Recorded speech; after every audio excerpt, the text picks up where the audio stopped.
order with the Pledge of Allegiance. I pledge allegiance to the flag of the United States of America and to the republic for which it stands, one nation, under God, indivisible, with liberty and justice for all.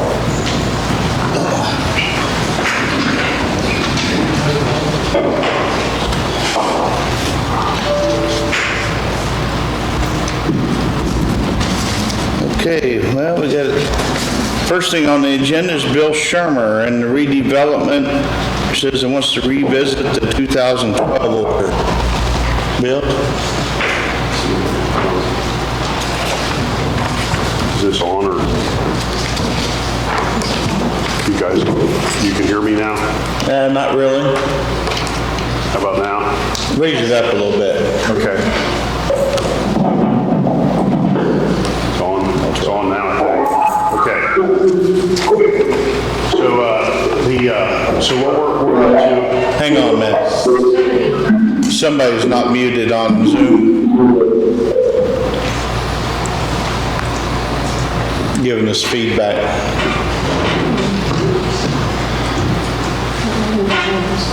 Let's try again. Maybe they got it fixed. Okay, so the Redevelopment Commission made a motion at our last meeting to revisit the ordinance that establishes how the Redevelopment Commission exists, or how it was established, I guess, for that matter.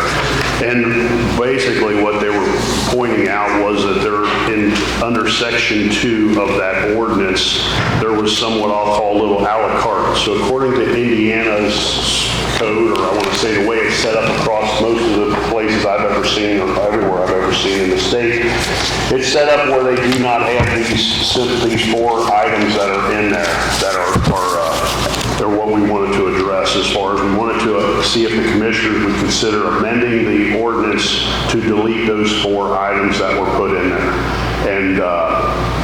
And so, for instance, I will say, and I'm sure your attorney also can maybe back me up on some of these explanations because I'm not a lawyer, but it says that we will not have the power of eminent domain, and we wanted to strike that from there. It's a formality. It doesn't mean anything because we can't do it anyway. So we can't. So if you want to leave it in there, you can leave it in there. It don't matter to us one way or the other. Let's just say, but we just know that in the event that anybody wants to encounter eminent domain in the state of Indiana, our board can't do it, period. It's got to go past you guys. So we figured it's irrelevant. This was created in 2012, too. Yeah, I can chime in just briefly. The reason when that was adopted in 2012, Redevelopment Commission still did have the authority to do eminent domain. There were a lot of restrictions on it, but they still had the ability. But state law was amended after that and took away that ability anyway. So that provision basically moved. You can take it, leave it, whatever. It just doesn't really matter anymore because the state took that away regardless. Okay. So that's why we thought we could strike that one. The commission doesn't have the ability to purchase private property. We took that one out of it because I think at that time people were buying 50 acres of land and then they were trying to sell off lots for industrial development or something like that. Again, our interest in that would be is in the event that we had a business or something and we needed to get access for utilities to that location, we would have to go in as the Redevelopment Commission or the county or the surveyor or someone, as you guys already do, when you negotiate, put in a bridge, we need to purchase an easement to get access to it. We would have to, that's where that comes into play. We would eventually, or we could have the option, we could see the occasion where in order to access a piece of property, we had to purchase an easement to get to it. That is going to come through you guys, or it's going to come across, the surveyor's going to have to be involved in it. So again, it was put in there because they didn't want the commission to own or possess property, I think, at that time in 2012. Any point to that, Grant? Anything? I mean, that's pretty much it. If we need it, the reason we'd like to see it removed is so in the event that we need to get utilities to accommodate a situation, we can do so. Then the third. I guess the one question Commissioner Linkel asked me was if you acquire property, if the commissioners have approval of that. The answer is yes, but it may be buried in something you might not notice. If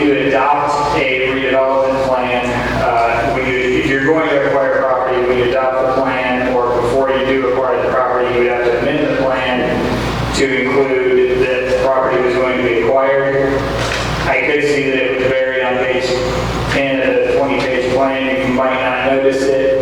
I don't see a problem if you needed an extra step, if you wanted an extra step of approval on that directly if there was a property acquisition.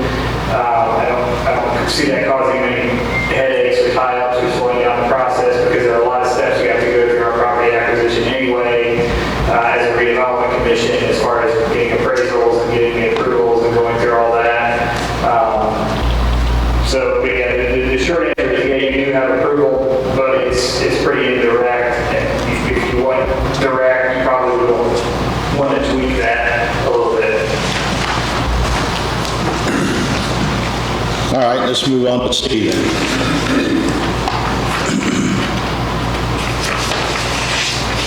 So in C, we got it set up here where it says that in order to put property into an allocated area, you need a written agreement by the property owner. So if there were 12 people that owned 12 pieces of property within the allocated area that we were after, that we could go in there and ask those 12 people, do you want in or do you want out? So it was what I call an opt-in or an opt-out situation. And originally it was said, well, we could give them all the ability to opt out.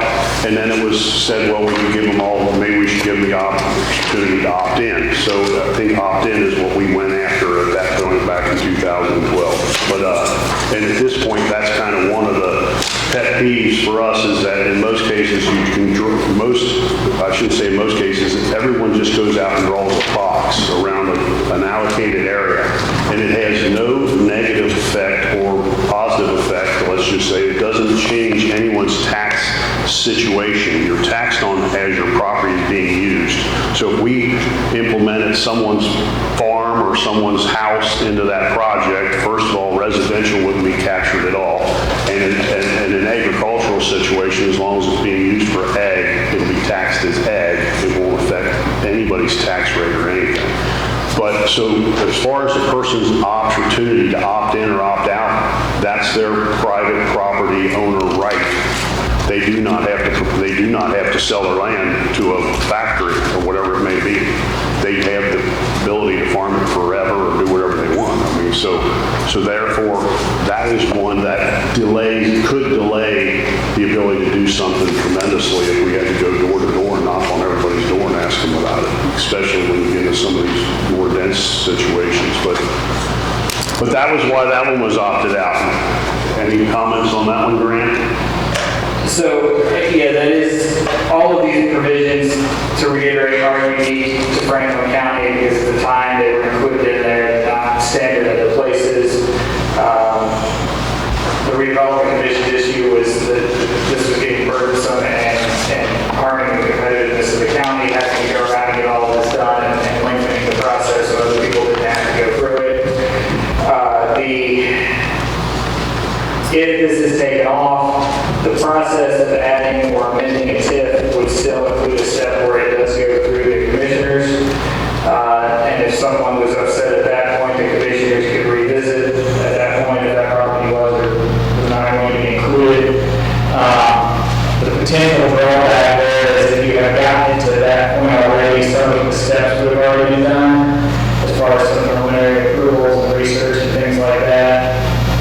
And if you took one out, you could potentially, you may have to go back and amend some of the steps, so there could be a little bit of a lag there. Would be one trade-off on that front.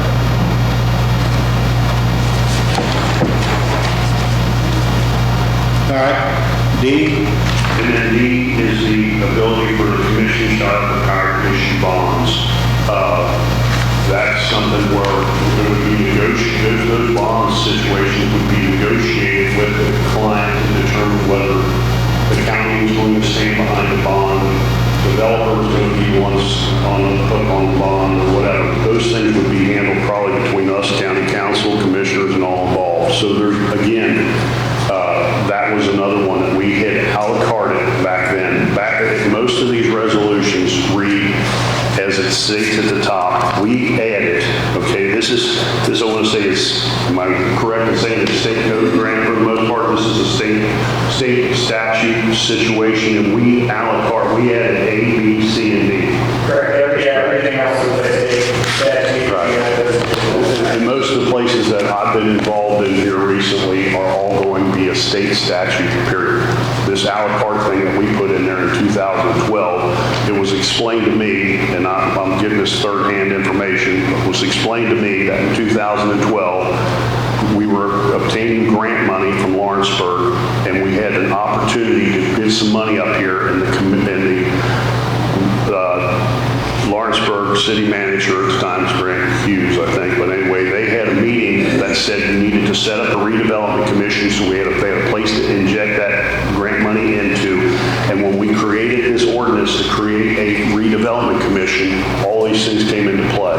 And it had to be expedited quickly to get the timing with when that all occurred. Yep, I remember. So we threw those things in there to appease the situation at the time being. Our point is it was 10 years ago, and in today's world, it operates a little differently. So the one thing I add on the bonding, what it says is the commission shall not have the power to issue bonds without guarantee of payment or purchase of the bonds by the private sector. What often happens, but not always, in a TIF redevelopment deal is the particularly larger entities, the entity will actually buy back the bonds, and then they basically end up paying themselves back off of the bond, off the property tax that they would have been paying. Most deals I've been involved with ended up being in there anyway, because it was advantageous for everybody involved, including the company. They somehow were counting it as an asset on their finances, and it actually worked out well. If you take that off, it would just not be required that had to occur. It could still occur. And then the financing process is pretty lengthy and drawn out as far as bond issuance. And it does have to go through county council to get approval. Again, Commissioner Linkel asked where approval steps were. And on that one, the bonding, the approval would actually be with county council regardless.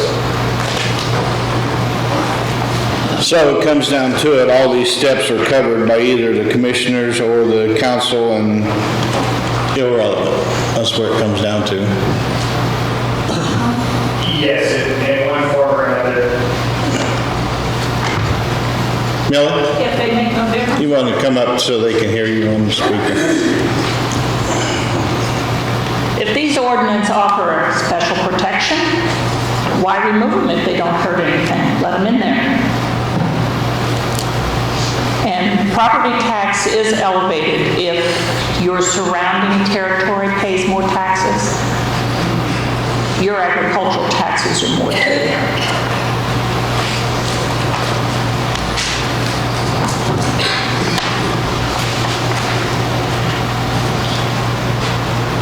Anybody else?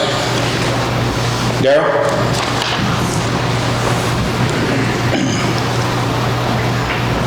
Morning, Darrell. Morning, Tom. Morning. Darrell Kramer for the record. This came up quite suddenly. Haven't had a lot of time to put my thoughts together exactly. There are a couple issues, though. I think it was number C, where they have to go around and talk to the landowners. A big reason why a lot of us wanted that 10 years ago is because we wanted people to know what was happening with their tax dollars after it was paid in.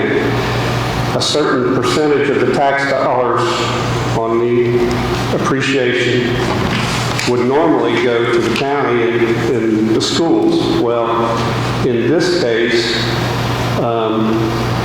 that appreciated money is going to go to the redevelopment commission and to that. There are a lot of people in this county that think that we need to keep tax money in the county and in the schools because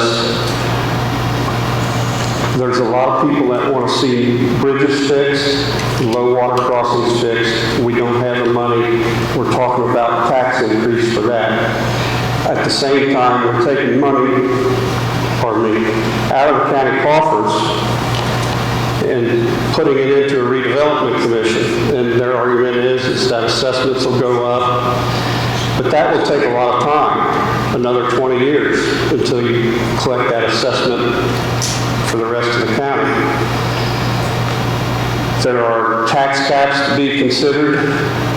And my opinion is if we do this, we should give the schools a payment in kind for, I think they call it a pilot. So if you're going to get rid of that and you're going to change that, I think we should put something in there that says that we're going to give the school districts their money and we're going to deal with county's money. That's just my opinion. Thank you. The only thought I got on that, Darrell, is sometimes if without this redevelopment process, if there's infrastructure needed, the project won't happen at all. And the business will not come to Franklin County. Did we use any redevelopment up on Route 1 in that TIF district? Say that again? When we put the industrial park up on Route 1 up there, and we had we moved one of our companies up there, did we use any redevelopment money for that? No. I don't think so. No, so there was, that's, yeah, I didn't. We didn't have any money to use. Yeah. We've talked, I know they've talked about running a gas line up to whatchamacallit up there. I think they were talking about, years ago, they were talking about $800,000 to do it. I think redevelopment has $230,000-ish. I don't know, I didn't check that number exactly, but somewhere around there in their coffers now from that TIF district, which is probably 80% school money and 15 or 20% of money to the county that could have gone to these bridges and other things that people want. That's my opinion.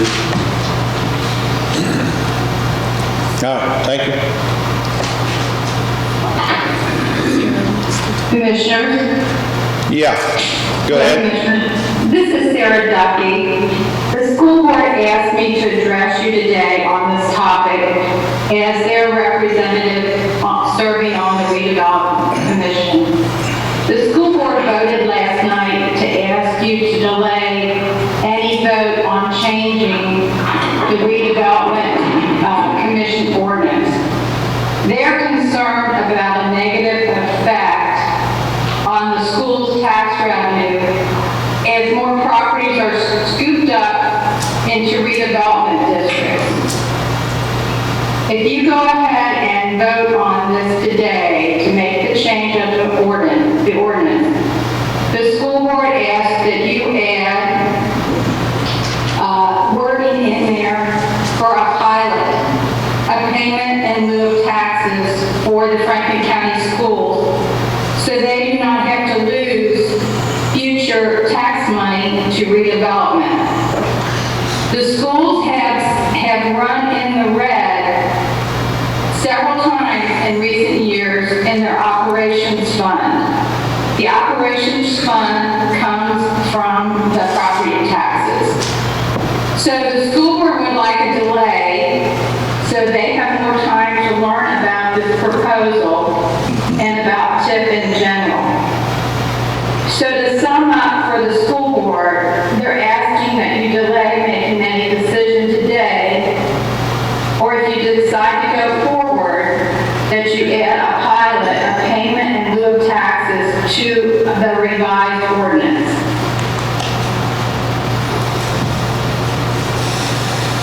Okay, thank you.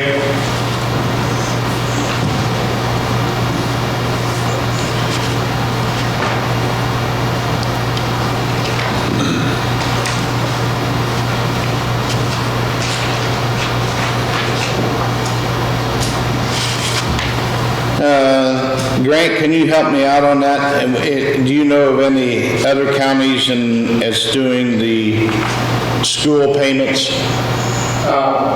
Maybe be a little careful here on conflicts. Yeah. I abstained last night. I can state some factual things though that I'm comfortable with. The redevelopment can pass through, back through, basically unused incremental assessed value. If there's money that they're not going to be using, they can pass that back through to the underlying taxing entities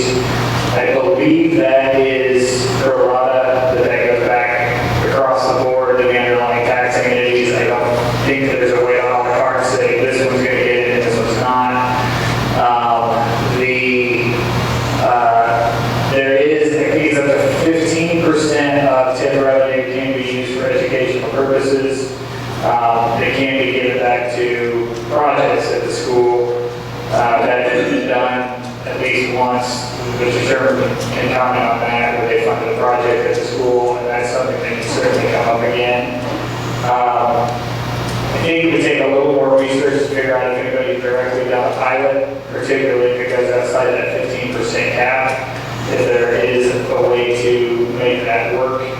I know some other attorneys wouldn't have my conflict, but could probably give guidance on if that pilot is a viable option or not. And quite frankly, they know the intricacies better than I do, so they're probably better to run off with them anyway.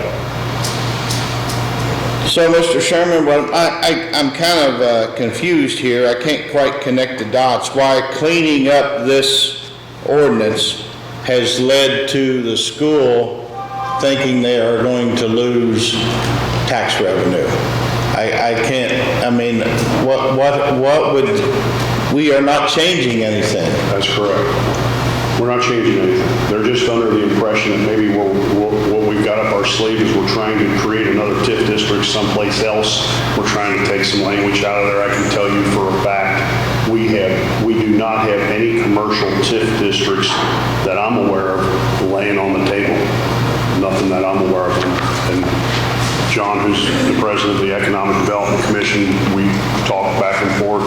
He knows more about what's going on than I do because a lot of it's, I want to say, kept under the hat, and they keep it under the hat over there until they need infrastructure or something to help accommodate a deal.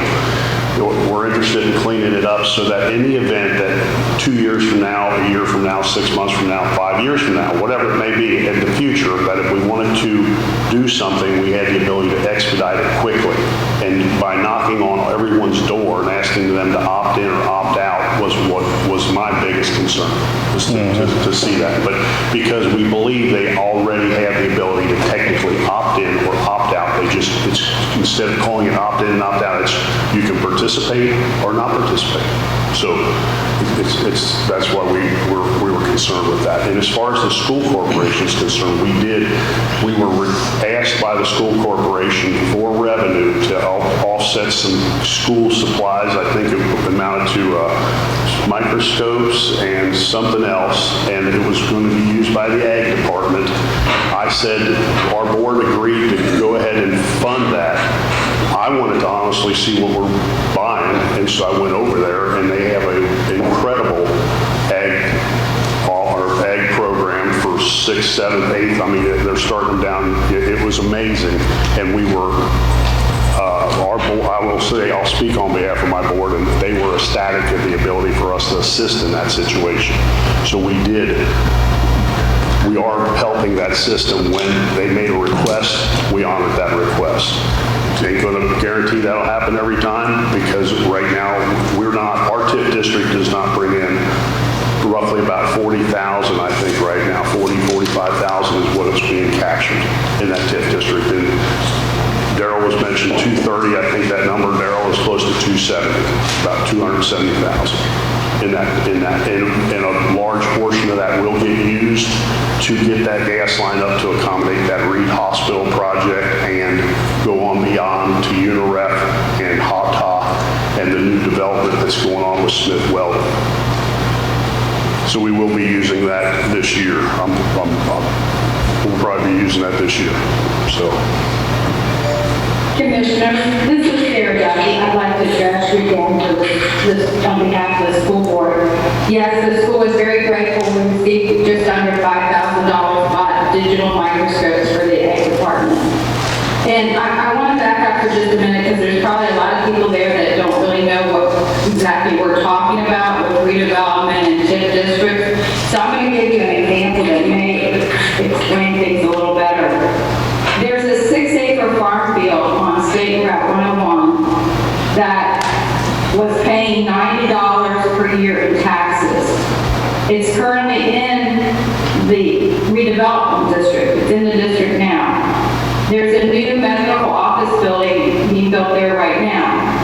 A guesstimate is that the taxes that will be paid for that new complex may be $50,000 a year. Well, the schools and the county and the township will only ever receive the $90 a year from that property. So the future taxes coming from that new development that $50,000 will go to exclusively to the redevelopment commission to spend on future economic development. And there, in Franklin County, as far as future expansions, we have what's called a ribbon tip. Our redevelopment district has spots throughout the county, but they're all connected by a ribbon. So there has been talk in the redevelopment commission about expansions in the future and expanding along the major thoroughfares, the major roads in Franklin County.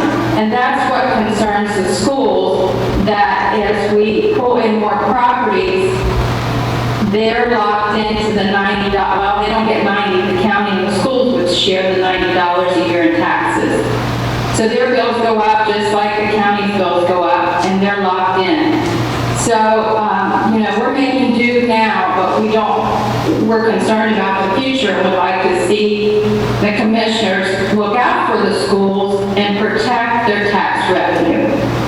My personal comment is do not strangle the schools.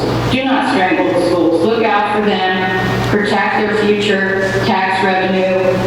And the school just asked that you delay a decision today. Maybe take this offline, have the school meet with John Palmer and Nick Lawrence and learn more about this and work out some kind of agreeable situation that takes into consideration the school situation. Thank you, commissioners. Yep. Tom, University, I'm John Palmer, that Sara just mentioned, President of the Economic Development Commissioner of Franklin County. I think one of the things that's lost in a lot of these discussions, and let me say this first of all, I recognize the problems the schools have. We've been losing students over the last few years, probably losing $700,000 to $1 million in revenue generated from the state because each student is gone, $6,500 to $7,000, something like that, I understand. One of the things that we were trying to do with the TIF district is to actually provide jobs so that people can actually move here. So every student, every family that moves in here, if they have a student in the school system, they get more money. And we can also do TIF residential districts. If we did one, say we put in 50 houses, each house only had one kid. That's 50 times, let's say, $6,000. So that's a significant amount of money that we generated for the school from the state of Indiana, not from property taxes.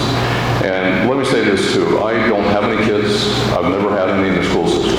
I look at my tax bill, about $1,800 a year. The vast majority of that goes to the school. I have never once complained about that because schools are important. I went to school. I was educated. I was able to go to college, get a great job, had a wonderful time. I would not deny that of anybody. But when it comes down to these TIF districts, I think people forget that we're trying to get more people to move here. And that's the whole point of the latest program from the state of Indiana, this READY program, is to get people in houses in Indiana. And we already have a significant number of people that live in Franklin County that drive to Kentucky, drive to Ohio to work. They bring the money back, their kids are here, and that's what we're trying to do now, is bring a little bit more jobs here so we have some people. But a bigger picture is actually to try to get more houses here, more people in them, based on what the state of Indiana is offering us. And by doing that, bring a lot more money back in the school system than we get from any of the TIF district revenue that we've had. As Bill said, $40,000 or $50,000 is all we're generating now per year from the TIF district we have. If I had those 50 kids, you do the math. That's a lot more money. So that's what we're trying to do. It's not trying to take money away from the school system. It's actually trying to bring it back. And that's something that we have no control over when it comes to the number of students. We have to find a way to get them here. And unless we're going to go out and market the school system to say this is a wonderful place, here are all the programs we have, then we have to have some way to get the people here, have the kids, whether they already have them, bring them here, or whether they have kids once they get here, it doesn't matter, as long as they're in that school system. And that lasts for the next 18 years. So that's all I have to say about that.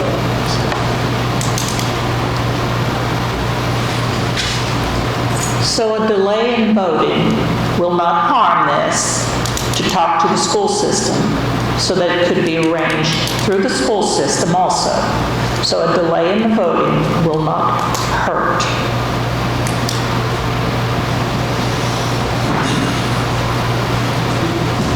Tom, if I can, I just want to address the school's concern with the lawyer, or the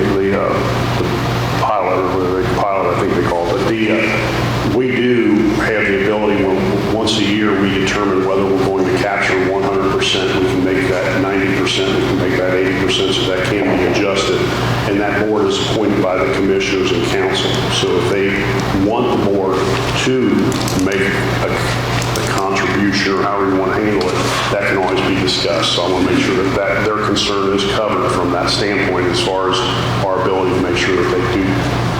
If we want to let them in on this or whatever, it can be negotiated or whatever, let's just say. So to have that mandated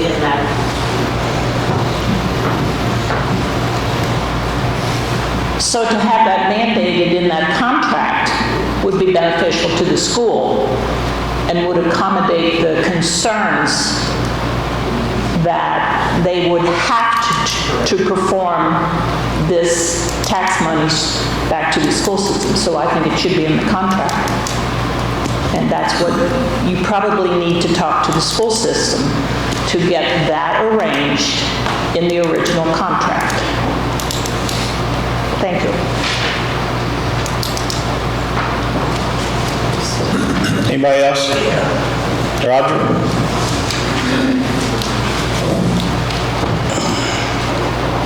Morning, Roger. Roger Bowman, Brookville Township. I'm opposed to being able to put my property into the TIF district without even asking that.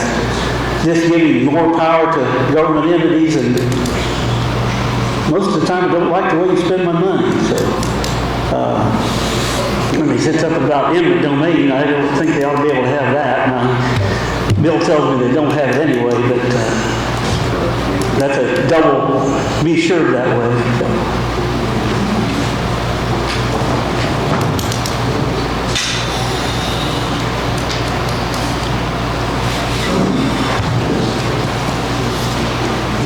Anyone else?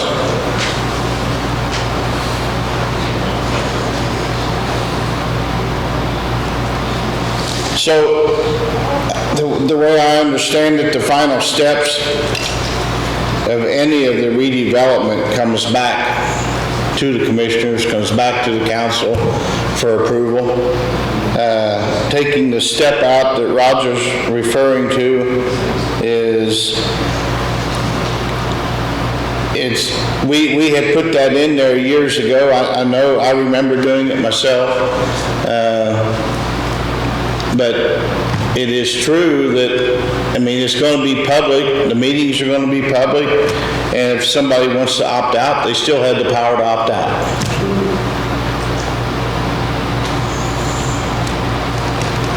approximately 3 public meetings, if you want me to explain that TIF district situation. I put it on my phone so I could explain it myself, but the redevelopment commission is going to do what we refer to as a declaratory resolution. So we're going to draw a box around a bunch of stuff. We have the ability to draw the box. That's all we do is encompass what it is. When we did our ribbon TIF, when we did the existing TIF, when the town did their original TIF, when the town did their extension or they expanded their TIF, you create that area. Then the planning commission is going to go before the APC. It's got to comply with the comprehensive plan. That's a public meeting. The commissioners, you guys are going to approve the resolution of approving the declaratory resolution, another public meeting, and then the RDC will prepare those files and put that forth, and they'll have another public meeting. There's at least 3, I know, maybe 4 public meetings that have to occur before any of that can ever take place.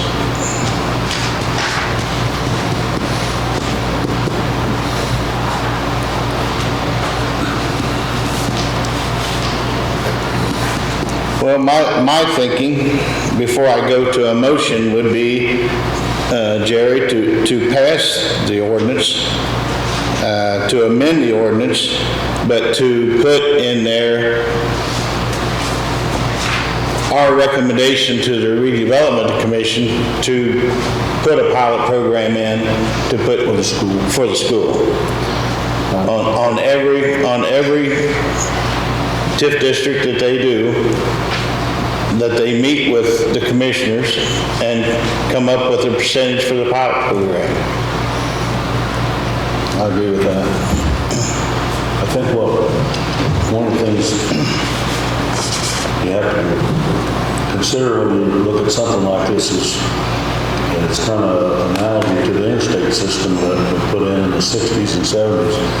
That was a lot of money spent but how much more did it return? It returned a whole bunch because of all the commerce that it allowed. So I'm looking at it a little bit like that. Yeah. I know, I understand Sarah's point that, that the example she used from 90 to 50,000, but that partial can bring in multi-families into the area and create housing and put all that back in our tax base. So I'm looking at the big picture. I really am. So on the pilot, particularly if it's over the 15%, I'm concerned about how that works legally and worded correctly, and that may be what I consult with somebody anyway because of my conflict, and need somebody that does this all the time. So that part of it, I think probably for today, I would put the pilot under investigation if that's the direction you're going to go to make sure it gets done correctly and legally, especially if it looks like it's anything over the 15%. So 15%, there's state statute they're allowed to get back. That's clear directly to education. But if it's above that or anything other than pro rata across the board to everybody, that's what we need to make sure you got your I's dotted and T's crossed legally.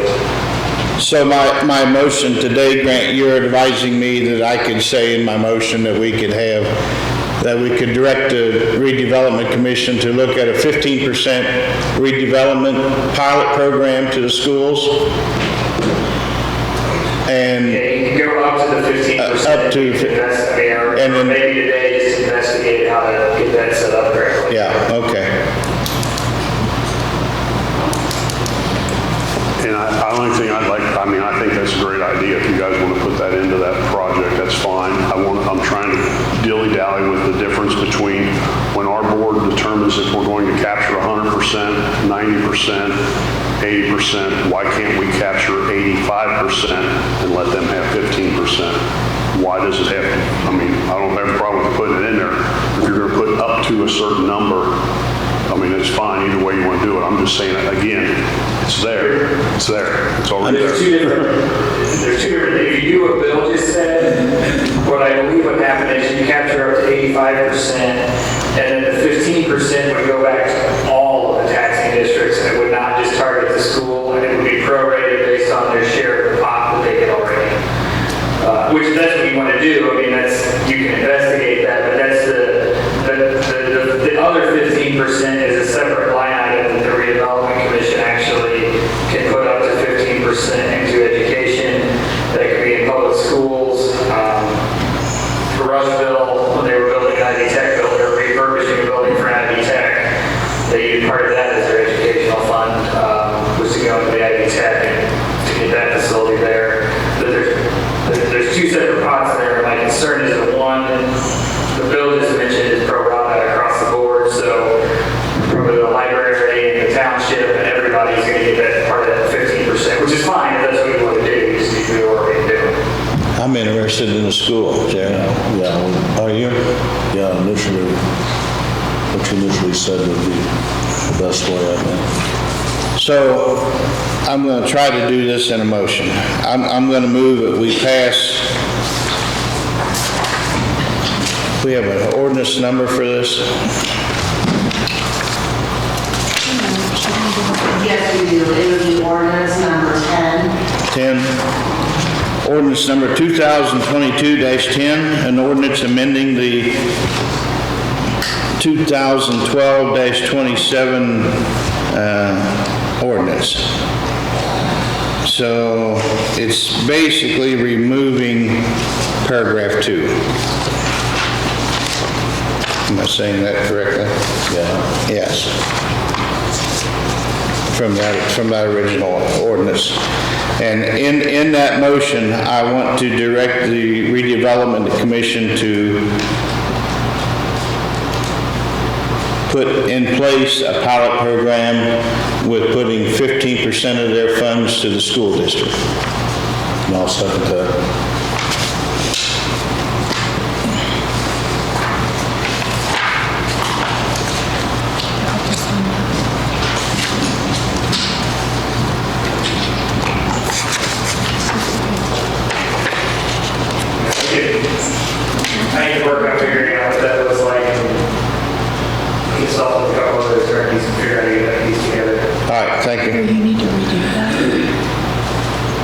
So can I go ahead and sign this for today on my motion? Yeah, that should be fine to sign, because really, the written part of it would be, the 15% would be a separate document. Okay, all right.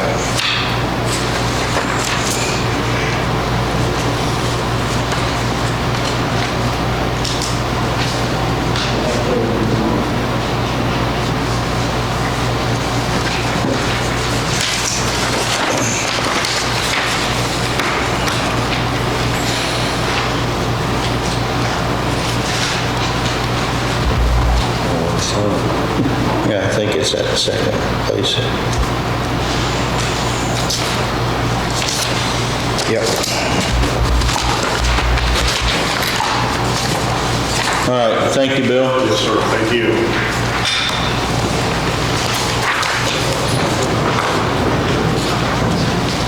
Second thing on the agenda is the Canal Trail.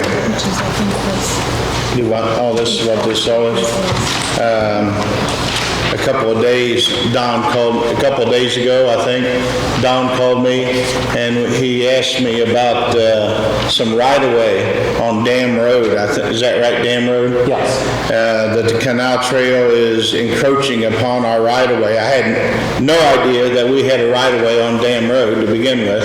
That's a road that I wouldn't have thought so, but we do. And I told Don, I said, let's just stop our communication, and I asked him to come to the meeting so we could be in public and talk about it. So here we are. Okay. In front of you, you have a copy of the survey that was just recently completed, the big sheet. And Rob has marked on there in pink the various places that are county right-of-way. Along Dam Road, we have constructed a trail, and there are places where we have encroached on the county right-of-way. We didn't realize it existed until Rob completed this survey for us. So we're here today to try to figure out how to deal with what we have done and what we hope to do in the future to complete our trail. So let me ask you this, Don. You have encroached upon our right-of-way because I assume the canal has crowded over against our right-of-way. Is that? Yes. Basically, the right-of-way there that the railroad has is state-owned, and we build trail on that property. The county right-of-way and the state property overlap. So we have actually built our trail. While we're on state property, we're also on the county right-of-way. And I have not drove down Dam Road since we have talked. So have you worked on that portion of the trail yet? Yes. And have you harmed our motoring right-of-way of Dam Road? We have worked very closely with Brian Fawcett, and if Brian sees a problem, he contacts me, and if I have a question, I call Brian. And I think we have a very good working relationship and hope to continue that. So what about safety for the people on the trail with the traffic? I mean, it's minimal, but still it's a safety concern. Right. Basically, our other option, if we're not going to be in the right-of-way, is to be on the road, with, people walking, biking, and whatever. We would very much like to keep as much of the trail as possible off of the road. We'd like to put up barriers between the trail and the road to limit the chances that there'll be interaction between traffic and the people using the trail. Yeah. You talking about bollards or? Down near Francis Brumbach's property, we've got a place where this situation has happened, and we have built ditches and put in culvert pipes, and once everything is finished, we put basically sections of power pole in the ground every 8-10 feet to separate the two. Talked to Brian. Brian asked us to stay 3 feet off of the pavement or the gravel, whichever, and we've done that. Yeah.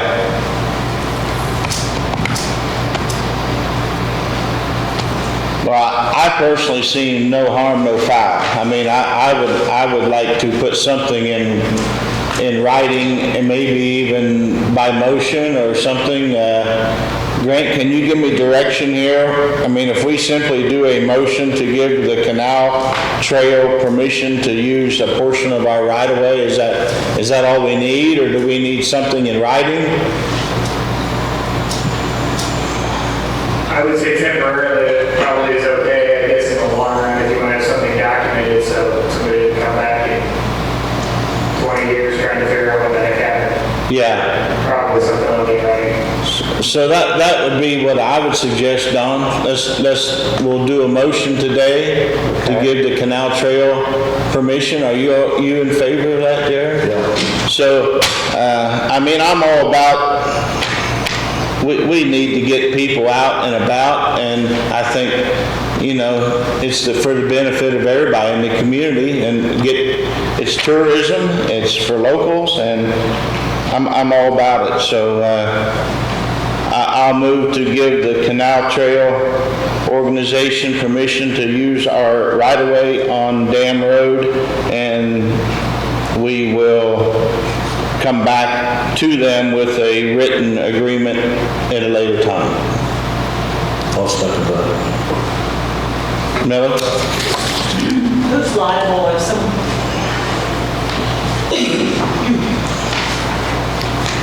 On that, this is Mildred's remark, on that particular piece of permission property, who is liable if someone has a small bike crash or whatever? Is the county liable, or is... I think Grant can probably take care of that in his agreement. Thank you. Take the liability off the county. Yes, thank you. Yeah. As far as your motion goes, can you include the continue to work with our client as far as the place here? Oh, yes, that'd be good. So I'll amend my motion to include working with the highway department as you go to make everything as good. I wanted to mention I'm here with Shirley Lamb. Shirley is our president of our board and our leader. She does a lot of good for the community. Very good. Thank you. Thank you. You know, I'm all about the trails, guys. You know, it's always been my idea. We ought to go on the east side of the lake and put a trail. I'm talking about all the way to Liberty, you know, and from Brookfield to Liberty, and catch the campgrounds in the state park and man, wouldn't that be something? Have a trail the whole way, you know. Different group working on that. Yeah. I believe there's a different volunteer group that is working on trails up at the lake, and we're working on it.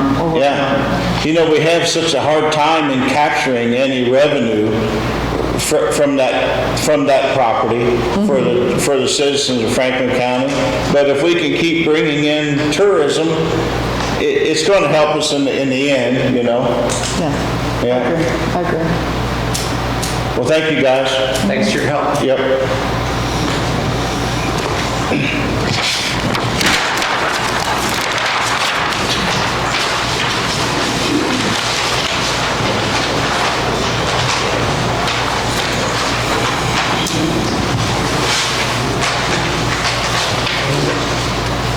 Next is Dale Maxey, right-of-way for Spectrum.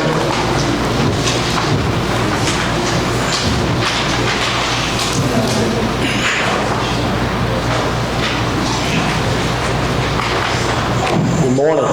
Morning. I'm here on behalf of my family and my wife's family.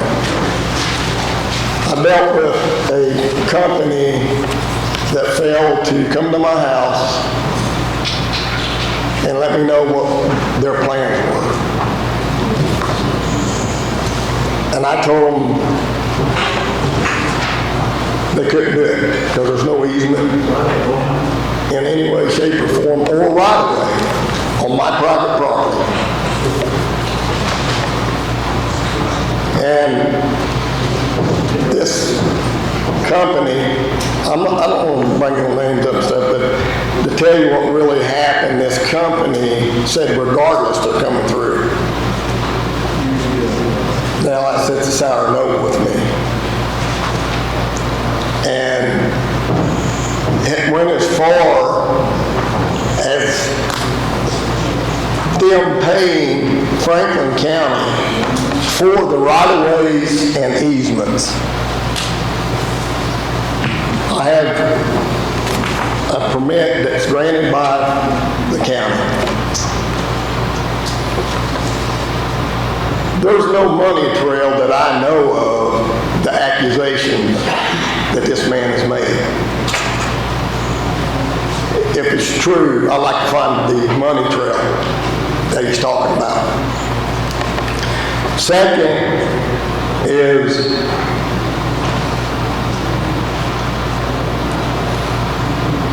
I'm not going to let a big company like that, big, meaty little you, run over me any way, shape, or form. Yeah.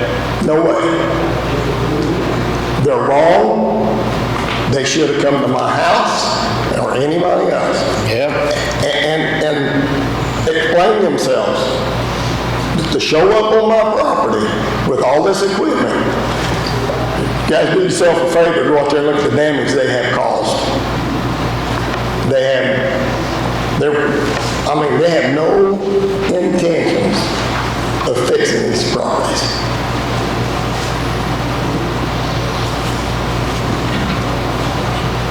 So, I don't know who's representing this company for the county. I have no idea, Dale. But there's too much of this going on in the world anyway already. I never thought I'd have to deal with something like this. A company that looks at you as a peon and want to do whatever they want to do. Mm-hmm. Now, when they did this, they had no easement, they had no right-of-way, and it's simple. There's no easement from the cemetery road on Barkley Road from there at that point north to the county line. There's no easement shown, period. Therefore, they were trespassing and damaging property.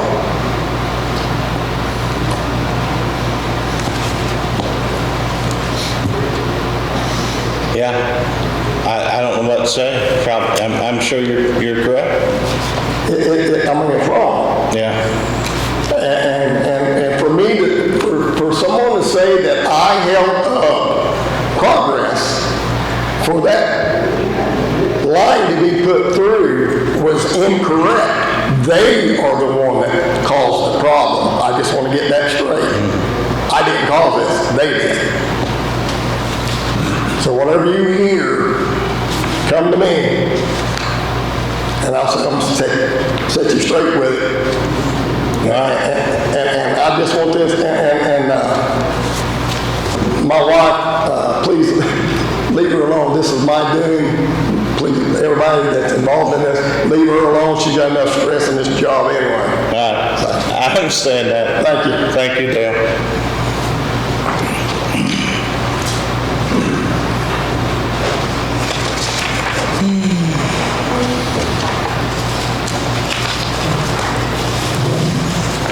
Treasurer's report.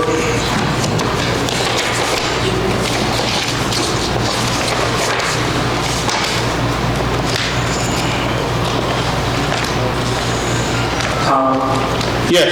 Do you have anything else for me? Yeah. Let me jump to it then right quick. John, do you know about the courthouse painting? We're wanting to paint the courthouse and the annex. Yes. So we've tried to get bids and we've contacted multiple vendors and can only get one price. So I guess I'm asking you again, I don't know what to do this day and age. Well, yeah, this one is simpler because of the dollar amount. I talked to Commissioner Linkel about it. If it's under $150,000,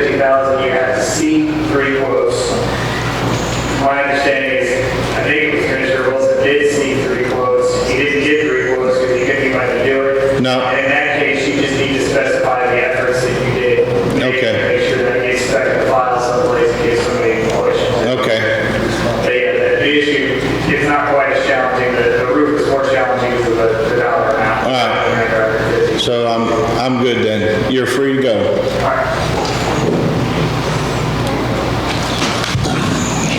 Motion to accept the monthly treasurer's report. I'll make a motion to accept it. Second.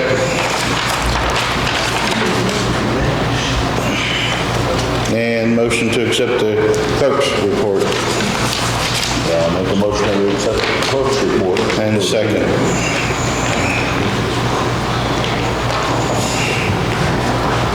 And let's see. We're down to, no minutes? No. Okay. Claims, we have claims for 6/28/22 of $443,378.06. I think we're all good. I'll move to approve. I'll second it. And payroll deductions, $203,731.98. I'll move to approve. I'll second it.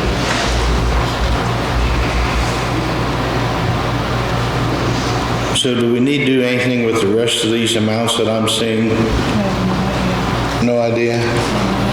She's changed stuff down, so I don't know. Oh, are we needing to make a motion on any of these other items that's listed on our,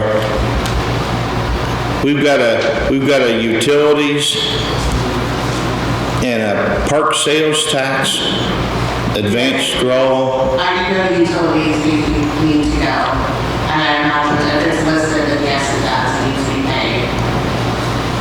Say that again, I didn't hear you. I'm sorry.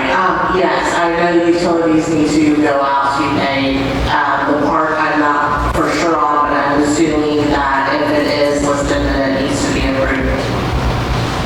I've never seen it before. And then we got the James Boyle ditch payment. I guess I'm just going to make it public that we have, I'm going to call it payments for utilities and insurance for $135,658.16. We have park sales tax. I have no idea what that is. What, you got any idea what park sales tax is? I apologize, I did not handle that. I have no idea. $776.19. Advanced draw. There again, I have no idea.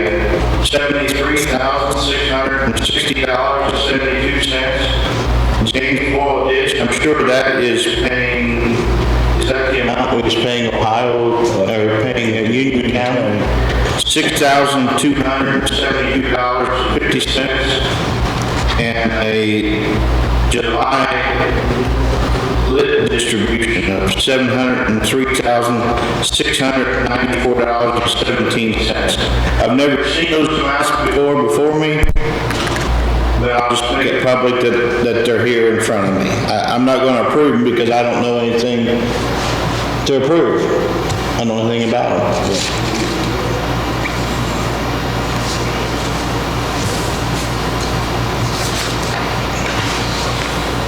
The James Boyle ditch is to Union County for the amount of $6,000 some odd dollars. I didn't know that one Yeah. for sure. Yeah, that's the past due assessment for 2017, half year 2017, all 2020 and all 2021. It wasn't collected. Right. So, And we've already, I think we've already made a approval for that payment. that is correct. Yeah, so I think we're good, yeah.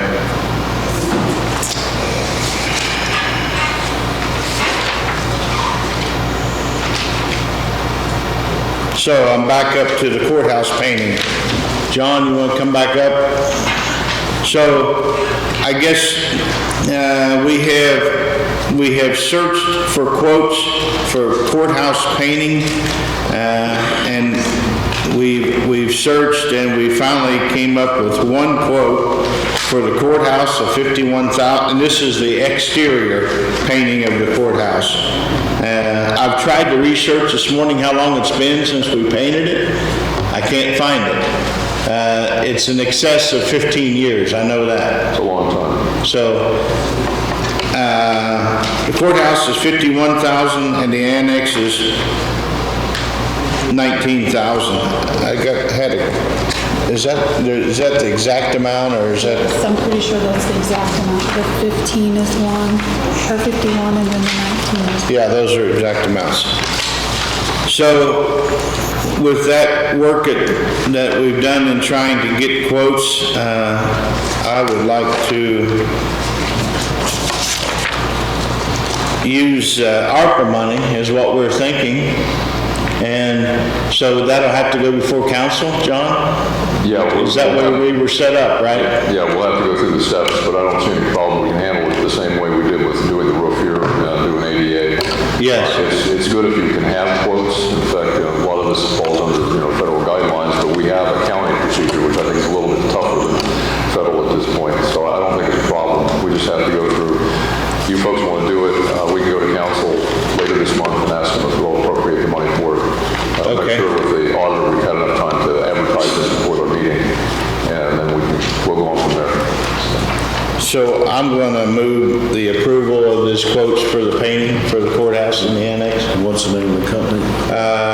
Chase Painting LLC. I'll second that motion. And so we'll move it forward to John, and he can go to council for approval at their next I'll work meeting. with Carl and get the paperwork together.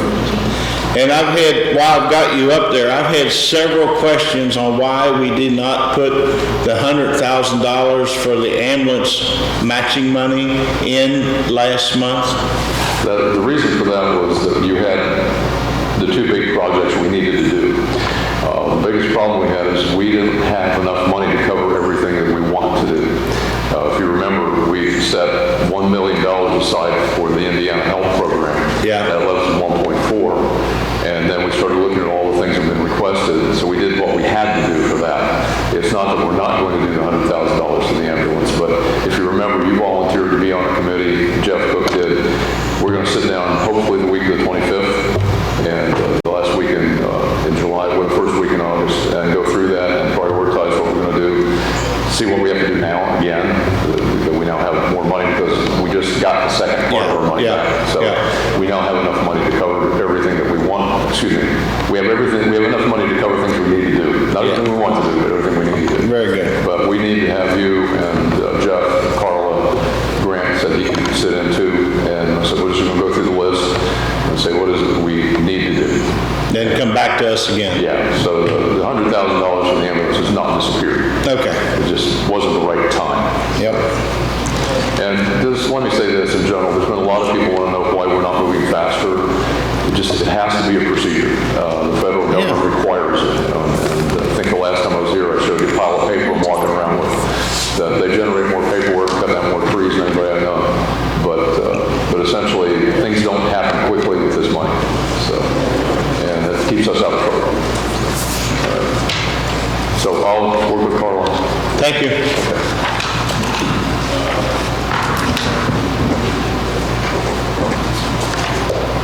Anything else? Oh, Sheriff. Of course, I gotta have some. I'm working with the school system, have done for years. We've come up with a new MOU, Memorandum of Understanding for SROs.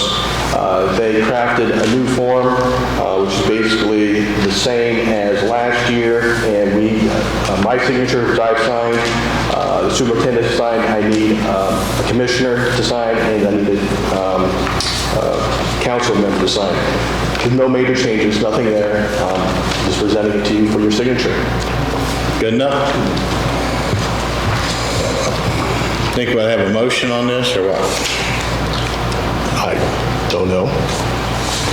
I think we put our signature on something, ought to have a motion. That works for me. Yeah. So I'll move to approve the school resource officer agreement. Second motion. Thank you, gentlemen.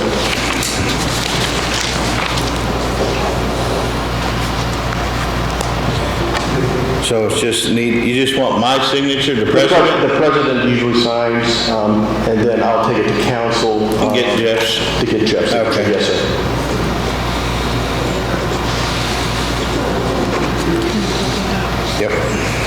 So you're gonna get copies. I got a question for you. Yes, sir. This is kind of off the realm of things, but, so, when something happens, any kind of an incident in the county, the first responder at a scene is incident commander? Is that the way it works? Yes, and then until they're relieved by someone more experienced and higher up in the whatever organization they are, yes. What happens, and I don't even want to say why I'm bringing this up, but what happens if that person is wrong in the decision they are making? Who has the power to override the incident commanders and override him and take him out and do something different? That comes to the officers or the agencies present at the scene using good professionalism, using good common sense to take a determination this individual is making poor decisions or not making decisions. Yeah. So again, we're blessed with having a lot of good volunteers here, good law enforcement. We see our capabilities, and if someone who's not capable of making a decision, majority of folks realize that and move forward. Yeah. Basically everyone in law enforcement is an alpha male, alpha female. We understand that. When we come back to it, it is your skill level will dictate where you're at. It's got nothing to do with what happened in this county, but it happened in another state, and everybody's aware of what I'm talking about, but the incident commander was wrong in their decision, and nobody overruled them. Correct. And that will be reviewed, and that will be coming across the whole nation. Yeah. And we're going to use that as a training aid, I hate to say. Yeah. I hate to say that, training aid. Again, we use every incident as a training aid so it does not happen again, and we can get better because of it. Yep. Thank you, sir. Thank you. I have one thing. Sure, Larry. We tabled the bid for the community crossings project, paid 5 points, and Winter Road, and we never did get back to get it approved. And I need to get that approved, so I just turned it in. Bid ran over, if I can see 5 minutes, we just go back to the state road 190 and utilize some of that money there that may have already been earmarked for paving for another location. But then go back and do a community crossing grant to try to get money for that particular location. So, a little bit on the project, it's a community crossing 2022-1 bid. A little bit was Dave O'Mara for $1,095,196.88. $1,095,000. How much? $196.88. 88 cents. So I'll move to approve Dave O'Mara's bid on the community crossing grants for $1,095,196.88. I'll second it and get the money through the state road 1 Yep. Thank you. Anything else? Larry, that's it? Anybody else?